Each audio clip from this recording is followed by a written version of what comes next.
Galera, tudo bem? Hoje nós vamos resolver a questão 53 de 2012 da prova do IBA. E essa questão estava no assunto de contabilidade e economia. A questão nos diz o seguinte: no momento do cálculo da margem de solvência da seguradora Genipabu S.A., a contabilidade identificou os seguintes dados. E aí ela nos dá os dados do patrimônio líquido ajustado, o ativo total, os prêmios retidos nos últimos 12 meses e a média anual do total de sinistros retidos nos últimos 36 meses. E aí nos pede a margem de solvência. Porém, para calcular a margem de solvência, nós devemos ir para a resolução normativa de número 209 do ano de 2009 da ANS, que no artigo 6º nos diz: a margem de solvência corresponde à suficiência do patrimônio líquido ou patrimônio social ajustado por efeitos econômicos, na forma da regulamentação do disposto no inciso 1 do artigo 22, para cobrir o maior dos montantes. Preste atenção nessa palavra, o maior dos montantes, entre os seguintes valores: 0,20 vezes a soma dos últimos 12 meses. E aí a questão nos dá esse valor, que é 250 mil. E no inciso 2 diz 0,33 vezes a média anual dos últimos 36 meses. E aí a questão também nos dá esse valor, que é 2.050.000. Então, fazendo essa conta, dos últimos 12 meses, nós vamos obter um montante de 50 mil reais. Enquanto dos últimos 36 meses, nós vamos obter um montante de 676.500. E o que a resolução normativa nos dizia? Que seria o maior entre esses dois valores. Logo, o maior é esse daqui, 676.500. Então, já sabemos que a alternativa correta é a letra C, 676.500. Porém, eu gostaria de entrar em detalhe em outros dois dados que a questão nos deu, que seria o patrimônio líquido ajustado e o ativo total. O que seria esse ativo total? Ele é um termo da contabilidade e, basicamente, ele se refere aos bens e direitos que a seguradora possui. E através do ativo total, a diferença entre esse ativo total e o passivo total é que é obtido o patrimônio líquido. E aí entra o patrimônio líquido ajustado, que o que seria ele?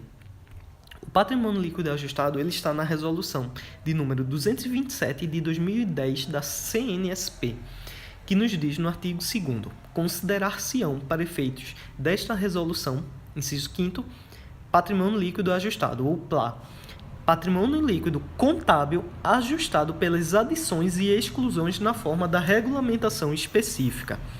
E qual seria essa regulamentação específica? Seria justamente essa resolução de número 321 da CNSP, que a partir do capítulo 4, o artigo 64, nos fala sobre como fazer o cálculo do patrimônio líquido ajustado, que basicamente é o patrimônio líquido da empresa ajustados pelos efeitos econômicos.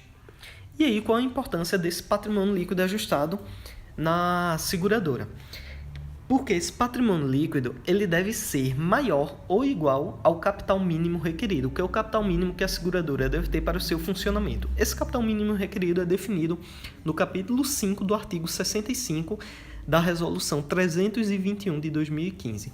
E aí o que acontece? Se houver uma insuficiência entre o patrimônio líquido ajustado para o capital mínimo requerido de até 30%, o artigo 5º, inciso 1º da Resolução de 227 da CNSP nos diz que a seguradora deverá apresentar um plano corretivo de solvência. Porém, se essa insuficiência for um valor na faixa de 30% até 50%, o inciso 2º do mesmo artigo já nos diz que a seguradora deverá apresentar um plano de recuperação de solvência.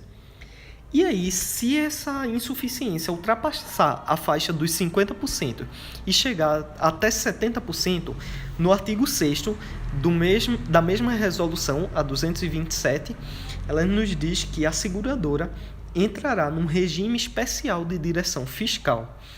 Porém, se essa insuficiência ultrapassar a faixa dos 70%, então no artigo 7º da mesma resolução nos diz que a seguradora sofrerá uma liquidação extrajudicial.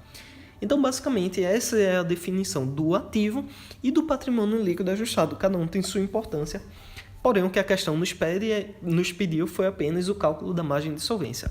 Então, a alternativa certa é a letra C. Esses dados que eu dei do patrimônio líquido ajustado e ativo foram mais para complementar a questão. Então, aqui estão as referências utilizadas para a resolução dessa questão. Espero que tenham entendido e muito obrigado.